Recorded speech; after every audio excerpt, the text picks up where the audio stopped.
With the move to cloud everything, our emails now sit up in the cloud.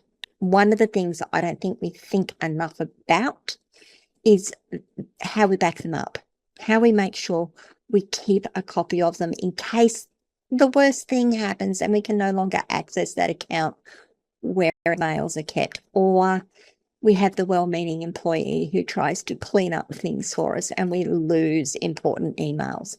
Today, I'm going to talk a little bit about that, and I'm going to talk about the mindset shift that I think we need to take in order to run our businesses well and keep ourselves protected. Welcome to Rise and Shine, your daily business tech boost with me, Charly Leetham. If you're a small business owner looking to simplify technology and get real, actionable advice from someone with 35 years of IT experience, you're in the right place. Every episode, I'll dive into tools and systems like email, CRM, marketing and tracking, and I'll break them down into bite-sized tips you can use straight away.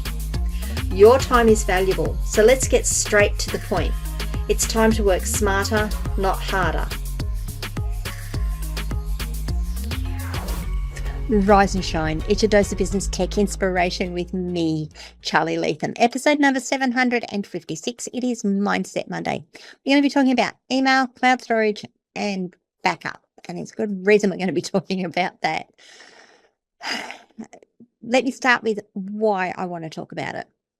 Cloud Mail has moved our mail and our files from our local devices to the cloud. Now, what I mean by cloud mail is things like Microsoft 365, Google Workspace, Zoho, Proton, all the things that when you're doing your mail, it says, oh yes, you've got 15 gigabytes of storage on our servers, or you've got 30 gigabytes of storage on our servers. That's cloud mail. And pretty much every provider that we use today gives us mail in the cloud. Now, previously, we used to store that information on our computers. And for those of us that are old enough to remember, we used to configure our computers and say, go and get all our mail, and we'd bring it all down, store it on our computer. If we were running Microsoft Outlook, it would put it into a PST file. If we were running Thunderbird, it would put it into a directory structure, and it would all be on our local computer. Now, that came with its own set of risks. Absolutely. We ran the risk of the files corrupting. A number of people ended up with corrupted PST files and losing a whole heap of mail that way. Some of us would just go and delete mail out of our mailbox and we wouldn't have any backups for it. Sometimes we'd move computers and forget to migrate the folders where our mail was, and then go and format the hard drive on our old computers and lose all of that mail. So there was always a risk with it on our local computers, but it was our risk and it was local to us. Didn't have to worry about some of the other issues I'm going to talk in a minute. Now we've moved it up into the cloud. There are a number of issues. There is a different set of issues that we need to consider. Most of them revolve around losing access. Well, some of them revolve around losing access. And when you look at losing access, we're talking about things like outages. Now, they might be rare. They're usually short. But when you've got an outage, you can't access your email. You can't access your cloud storage. You can't access the files you've got there. They're out. Now, I know they've just said that they're rare, but how many of you have been affected by the Microsoft outages in the last 12 months? There have been a number. I said they're short. Some of them weren't short. Some of them were actually quite long. And while that's all going on, you can't send mail, you can't receive mail, you can't get your files out of the cloud, you can't check things to see if someone's responded, you can't go back and look at historical data because it's all in the cloud. You can't access your email. It's not replicated down to your phone or your computer, so you can just open up the offline storage of it and say, yep, it's there, I've got it. It's all in the cloud. So when they're down, that's a problem. If your accounts get suspended for whatever reason, it might be by an automated enforcement process, it might be a failed payment, it might be that failed payment might be that your credit card's expired, it might be that your credit card is full and it can't charge it. It might be that you've actually missed all the reminder emails that have come in saying that your account is due because they've either you've missed them, they're in your inbox, but you've missed them. That's easy to happen. But it might also be that it's gone to someone else in the organization who's no longer there, but it's still going into their inbox and you're not seeing them. So you've got your failed payment, you've got your account getting suspended or terminated through enforcement processes. It could be a security response to a hack. The other thing that we need to start considering and think seriously about is this age verification stuff that is being touted by our governments. I've heard a number of you say, we don't care, we're not ever going to validate our identity or identify ourselves online. We're not going to hand over our identity documents. Once the legislations go through, once this is accepted and happens, some of these companies are going to come to us and say, oh no, you've got to verify your age. We're not going to give you access to this until you prove that you are old enough to access these services. Maybe it won't be email, maybe it will. It's hard to tell. But once they do that, if you don't want to verify your age, you're going to lose access to your accounts. End of story. What about the other issues that I've got here? We've got the malicious team member. Maybe it's someone who has left. Maybe it's someone who's just in a snit. I'll use that word. And they want to do damage.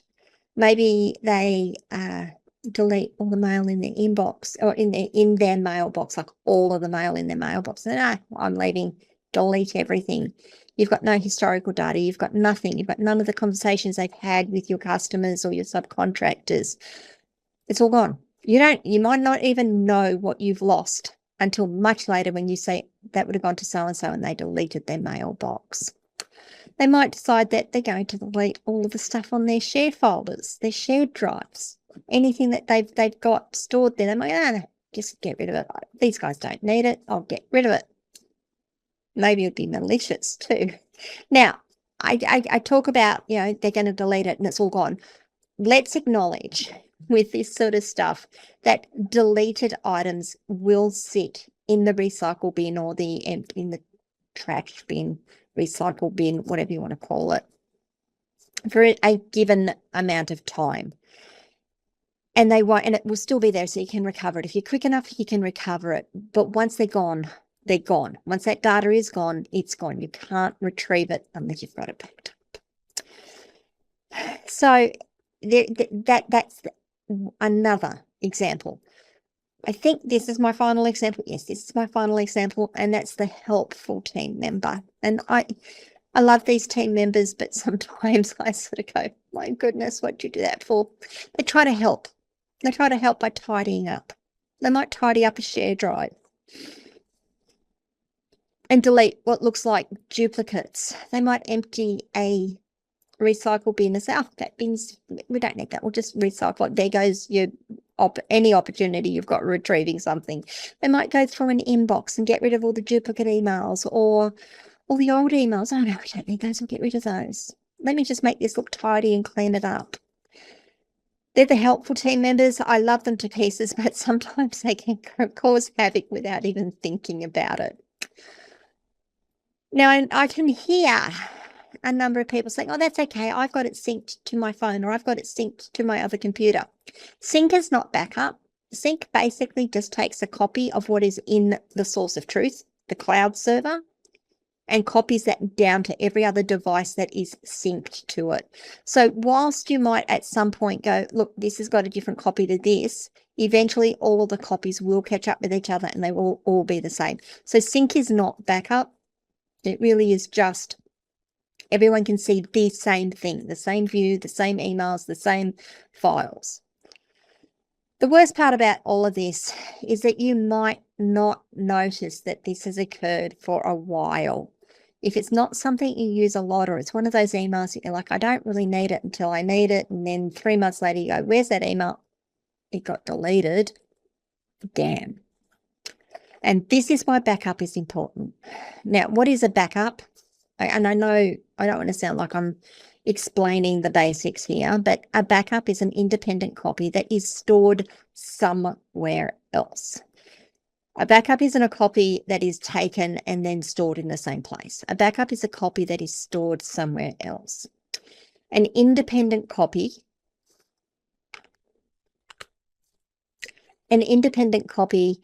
means it's outside of the account it protects. Now, there are tools that do all of this, and I can certainly recommend some. I'm actually looking at bringing one on for my clients. I'm assessing it at the moment and then going to offer it to people. But there are third-party backup services you can use. They do pretty much as standard Microsoft 365 and Google. They may do others. They may do other services as well. Now, those third-party services, like I said, I'm looking at one. I'm considering it. They're normally not overly expensive. They can get expensive if you've got a lot of accounts or you've got a lot of stuff in your account. But they're normally not all that expensive. I guess the thing that makes me sort of stop with them is that it's still a cloud backup. It's still up in the internet. It's not local to you. So if you lose access to the internet, you're going to lose access to your backup as well. So there are third-party backup services for, like I said, the big ones, Microsoft 365, Google Workspace, Zoho for some of them. You could always just do manual exports once every 3 months, once every month. Go to Google Takeout. And I've got an episode on that one, and do a download. Say, give me all my data and download it, and then store that off onto one of those little data sticks. I was going to say burner CD. How 2000s, Charly? Put it onto a data stick, put it onto a external SSD, and put that SSD away somewhere safe. So you can always do manual backups. That's always a possibility, especially if you're not a large organization. Maybe it's just you and a couple of team members. That's not a bad way of doing it. It's not a great way of doing it, but it's not a bad way of doing it. If you've got a good coder, if you've got someone who can help you out, you can always try an automated process that literally downloads and copies all of the data out of your cloud onto an external hard drive. I run a little program called Good Sync. I know, Sync. And what that does is I plug in my external hard drive once every X period, and I run Good Sync, and it takes a copy of everything that's in my cloud account. This is the cloud storage, not my emails, cloud account, and drops it onto that SSD. So I've always got a backup of what was in my cloud storage. The danger with that, of course, is that when I do that backup, if it's gone from my cloud storage, it will probably go from my backup. So it's something that's something else I need to think about. Is it's a nice stopgap measure. It's not a perfect measure, but you can always do automated processes that literally download and copy the data onto a local SSD, onto a little data stick, onto your hard drive even. So that's why an independent backup is really, really important. I've spoken about some of the things you can do there. I don't want to go into the details of the hows and whys and wherefores. I've given you some ideas. What I really want you to take away from here, and this is what the purpose of this episode is. This is the mindset section of it. You need to know what it is that you have that is at risk. What data is it that if you lose access to it? So what data do you have? What information do you have? How do you access it? And if you lose access to it, what's the risk to you? What does that mean to your business? Then you can look at, your probabilities and your possibilities